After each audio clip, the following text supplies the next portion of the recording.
We've been living with the coronavirus for well over 18 months now, and for a while, it seemed things would even out. The global economy is picking up, while in some parts of the world, there are more job vacancies than there are people to fill them up. Travel has opened up, and the introduction of hybrid workplaces is slowly but surely taking up shape.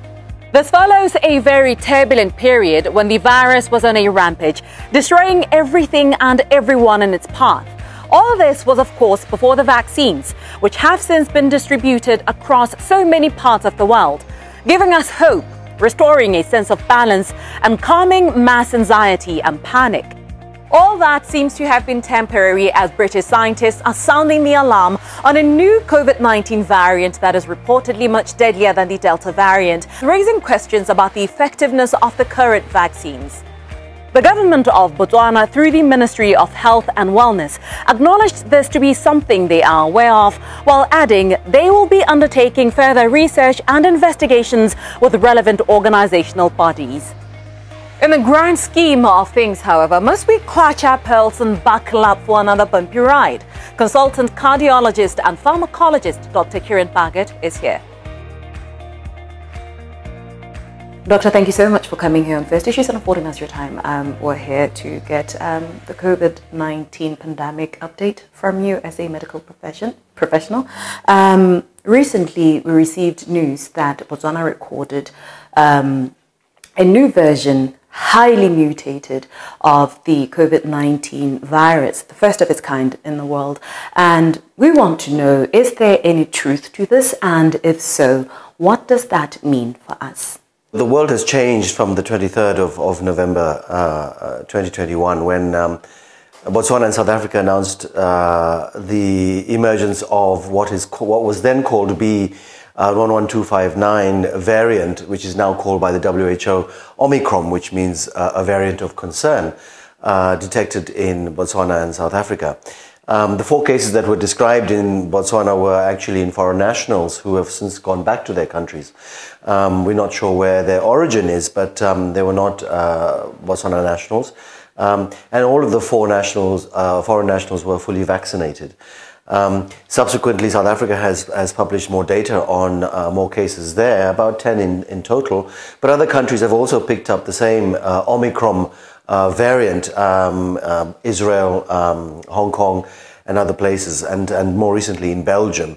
And as we speak, the world is changing in terms of its response.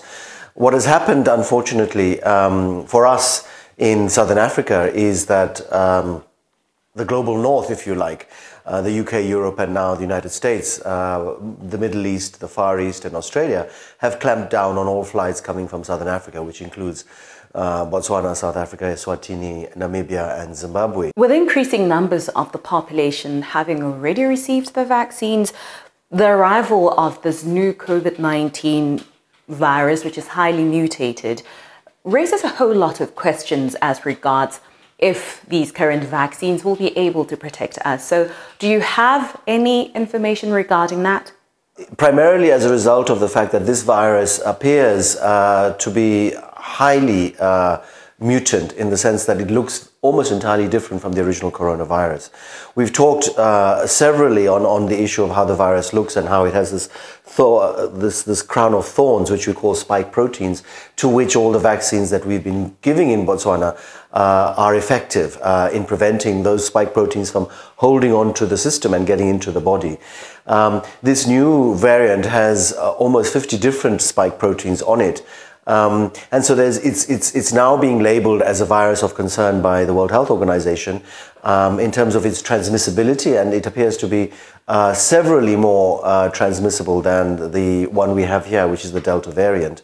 And in addition, the concern has been from North America, Europe, and Australia as to questions that are unanswered, and those questions largely The vaccines that we've been giving, are they going to be effective against this new variant?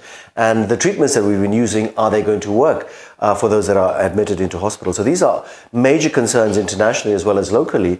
And the answers to those questions will only come out as scientists investigate the nature of this new variant, why it's occurred. So it has raised questions about the play of the field as to what we do, how we manage, and whether we use the same vaccines or we go back to the drawing board and produce a whole new set of vaccines. And I know that the public at large are tired. There's fatigue amongst the public in terms of vaccination, in terms of distancing, in terms of masking.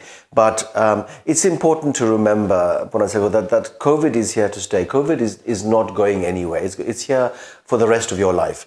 And it will only become a normality once either everybody's exposed to the COVID virus of some sort. So this is the issue that people need to be aware of. And this new variant is a variant of concern.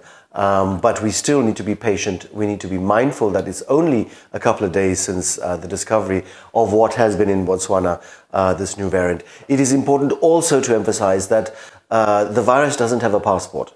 You know, it doesn't belong to Botswana or South Africa. It may well be in every other part of the world. And I think, certainly in my opinion, the Europeans, the British, as well as the Americans should be thankful to the South Africans and to Botswana for revealing, through their surveillance technology, the arrival of this new variant, more than the knee-jerk reaction to shut us down.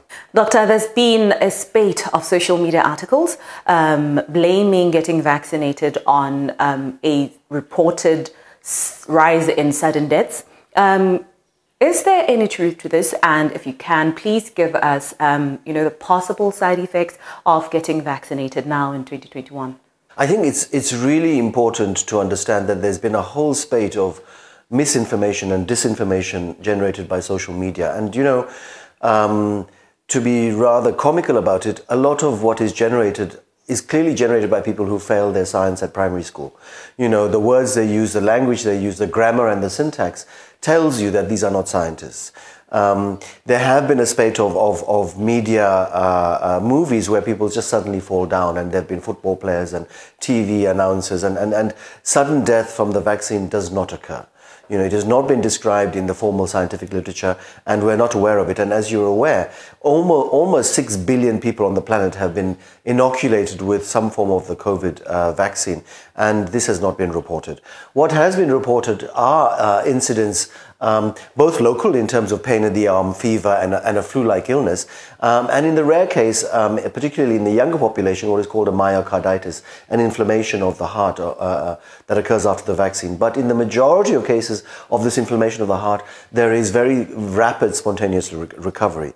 But for whatever reason, the anti-vaxxers and those that seem to lobby against the idea of vaccination have built up a forum and funding, and heaven knows where that funding comes from, to try and discourage people from vaccination. And it's really very important to understand that with the advent of Omicron, the new COVID variant, one of the main reasons we think that has generated a new corona variant is the fact that the vaccination rate, particularly in South Africa, is so low amongst the younger population, as it is in our country as well. And to encourage people to take the vaccine, we know that if you are not vaccinated, you are putting people who are around you at 20 times more risk of a COVID infection. If you are vaccinated, your chances and risk of being admitted into hospital, into an ICU, are substantially reduced. So it's not, no vaccine is 100%, no medicine is 100%. So it's important for people to understand, those that are eligible over the age of 18, to go out and take that vaccine, because that is part and parcel of the mitigation measures that we need to undertake. The masking, the distancing, the washing the hands, as well as good ventilation with the vaccination are the only way we're going to overcome new variants from coming out.